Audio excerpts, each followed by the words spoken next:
지난주 국민의힘은 4월 총선 때 적용할 컷오프율, 또 경선 과정에서의 감산 기준을 발표했습니다. 더불어민주당도 공관위 회의를 열어 청년 가산 비율을 확정하고 국민 참여 공천 제도를 새로이 도입하는데요. 막 오른 공천 시즌에 정치권도 긴장감이 감돕니다.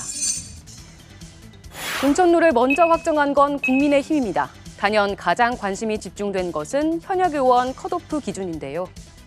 당무감사 결과 30%, 컷오프 조사 결과 40%, 기여도 20%, 면접 10%를 반영해 4개의 권역별로 평가에 들어갑니다. 이렇게 해서 권역별 하위 10% 이하인 7명은 공천에서 원천 배제되고 하위 10% 초과 30% 미만 대상자는 감점 요소가 적용돼 총 18명이 페널티를 안고 경선을 치르게 됩니다. 이번 공천룰에서 더 주목할 만한 부분이 있는데요. 같은 지역구에 3번 이상 당선된 현역 의원들에게 페널티를 주기로 한 점입니다. 경선 득표율에서 15%를 깎아 평가하겠다는 건데요. 이렇게 페널티를 받게 될 다선 의원, 당에 22명 있습니다. 만일 이들이 현역 평가 10에서 30%에 해당할 경우 무려 35%의 페널티를 받게 되는 겁니다. 반대로 가산점을 받게 되는 경우도 있습니다. 청년과 정치 신인, 여성 등에는 경선 득표율에서 7%에서 최대 20%까지 높게 쳐주기로 했습니다. 변화와 안정의 균형을 위해 국민이 납득할 수 있는 객관적인 원칙과 기준을 마련하여 질서 있는 세대 교체가 가능할 수 있도록 결정했습니다. 때문에 다선, 중진의 현역 의원들 사이에선 볼멘 소리도 나오고 있습니다. 특히 다선, 중진이 많은 영남권 의원들 사이에선 소위 영남 물갈이가 현실화되는 것 아니냐고도 우려하는데요. 그래도 10년 넘게 지역 민심 다져놨는데 정치 신인과 맞붙었을 때 과연 불리하겠느냐 하는 관점도 있습니다. 술렁이는 것은 당연한데 예상보다 큰 반발은 없었습니다. 이번 공천룰 이전에 비해 개량화, 수치화했다는 특징이 있는데요. 각각 항목에 있어 감점과 가점이 얼마만큼 적용되는지 나름대로 투명하게 설명이 돼 있다는 겁니다. 납득할 만한 이유 없이 공천에서 원천 배제하는 게 아니라 적어도 경선할 수 있는 기회는 줬다고 생각을 하는 듯합니다.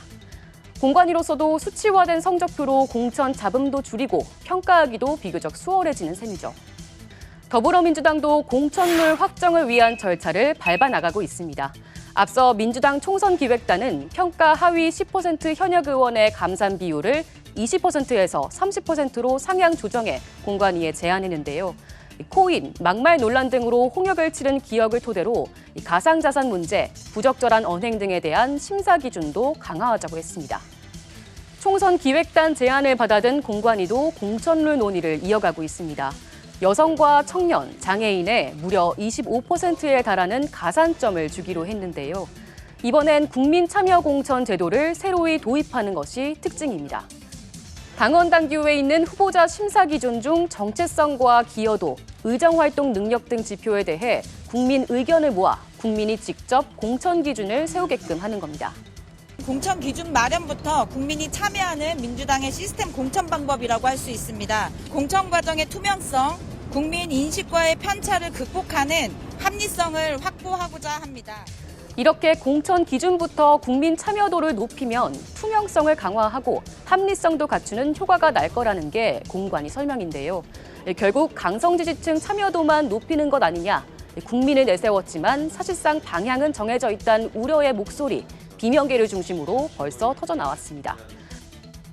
가장 관심인 컷오프 발표는 늦추고 공천 기준부터 세운다는 명분으로 시간을 벌어 당 이탈 움직임을 막아보려는 것 아니냐는 말도 있습니다. 민주당은 후보자 검증위원회에서 내놓는 적격, 부적격 판정 명단에 불만이 쌓이는 모습입니다.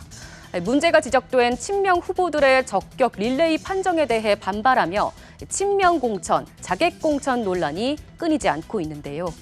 국민의힘도 한동훈 비대위원장의 원희룡 전 국토부 장관, 김경률 비대위원 띄워주기 행보에 낙하산 공천 논란 불이 붙었습니다.